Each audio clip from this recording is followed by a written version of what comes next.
Hey there everybody, Stuart here with a quick video that I hope will help you boycott what you thought. So a couple of weeks ago, a sad thing happened in my life where my neighbor and my friend, quite frankly, his name was Ray, and he died. And he was a great man and a lovely man, a very kind man, would always take the time to speak to my daughter through the cracks of our fence, and they would put their eyes together and he would say, "What are you doing over there?" And she'd say, "Hey, Ray." It was one of the cutest things. And he had a massive heart attack and unfortunately passed away, and he'll be dearly missed on my street, and he'll be missed in my own life because I really liked my conversations with Ray.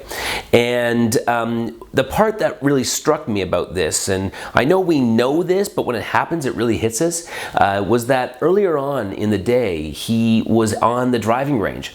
He was out hitting golf balls, and then he came home and went through his regular routine, and then later on that night he was no longer with us. And I thought about it, and I thought about how weird it would have been for somebody who could be able to look into the future at that moment when he was hitting those golf balls, and to be able to walk up to him and say, "Hey, just so you know, in 6 hours from now, you'll no longer be here." I mean, how crazy would that be? And he would have turned to that person and said, "Get the hell away from me, you're a madman." And yet, it was the truth. And it really struck me because we know that that's true for all of us. And yet, we so often, myself included, we just don't live our lives in accordance to that understanding. We always think we're going to be here forever. We always think that we've got so many more days left on this planet, and yet we know intellectually that we don't have any kind of guarantee any more than anybody else. And all you have to do is just read the newspaper and you'll see 1,000 examples of this every single day.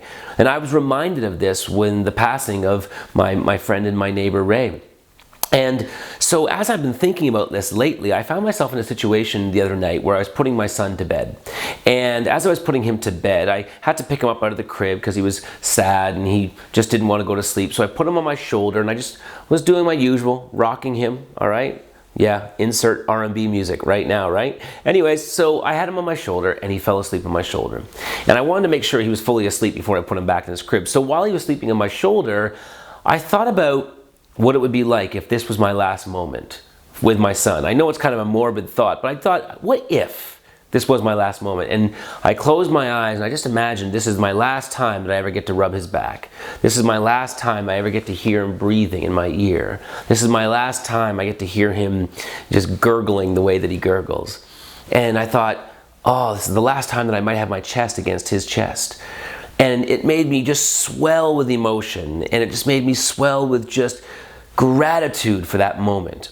And it was a moment I've had in other areas of my life, but this time, with this moment with my son, I was just so much more into it than I ever had been before. And it made it that much more beautiful.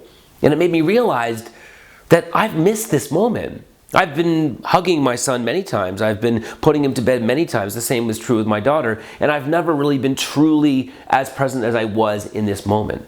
And I realized that's true in so many of the moments that we all experience in life. For example, I used to have situations where people would walk up to me at the end of my speeches, and I would always be talking to them, and I'd be thinking in the back of my mind, okay, don't speak to this person too long because there's other people who want to speak to me, right? And so I want to make sure that everyone gets a chance. And I have to make sure that, oh gosh, that person over there, they're really important. I have to make sure I speak to them before they leave. And I would never be present to the conversations that I was having with anybody that I was speaking to in the moment. And then one day I just allowed myself to be okay with not speaking to everyone. And I allowed myself to just be okay with maybe missing the conversation with that person who is important, who could lead me to something great in my life, and just allowed myself to just be with that person.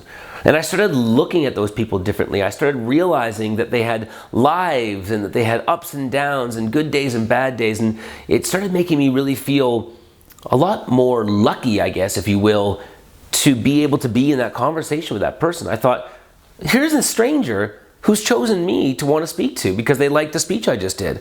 How lucky am I? And I just sat in it and just talked to people. And it made my experiences at the end of my speeches that much better. And so I try to do this. When I'm camping, I try to take a moment where I just listen to the wind through the trees. When I'm with my family, I try to be as present as I possibly can. When I'm driving my car, I stop sometimes and just imagine how lucky I am to have this quiet moment listening to one of my favorite songs and not being distracted by a million different things. You see, it doesn't matter what it is. I know that you can do this better than you've been doing it in the past, because that's true for me, it's got to be true for you. It's true for all of us. And I encourage you to really think about that. Even like right now, are you really in this moment, listening to this video, watching this video? Are you really here right now? I know that I am. And the second I leave this, I'll probably move on to the next moment, but I'm here right now. So try to do that more often. And I think what will happen is that it will allow us to be able to soak up life a lot better than we ever had before. I think it'll help us enjoy life on a much more deeper level than we ever had before, so that when we do finally come to our final breath, which we don't know when it is, we won't look back with so much regret. And we will look back and we will realize that we lived and that we were there. And we didn't allow all the little things like mortgage payments, or worrying about our kids, or worrying about our friends, or worrying about whether or not we're going to get that job promotion. We just didn't let those things, which are still there, we just didn't let them stop us from being here right now. You can get to those later. You can get to everything later. Just be here now. Try to do that more often, because I know I'm trying to do it, and I'm not the greatest, but the more I do it, the more joy it gives me in life. So anyway, that's an experience I had recently. This video goes out to my friend and neighbor, Ray. Thank you for everything you did for my family, Ray, and for all the smiles you put in our faces. And to all of you, lots of love. Speak to you soon. Bye-bye. Thanks for watching that video, my friend. I would love to have these videos land right in your inbox. If you want to get that, just sign up right here. If you do, you're going to get a free gift, exclusive content, and you'll be the first to learn about amazing things that we have coming up.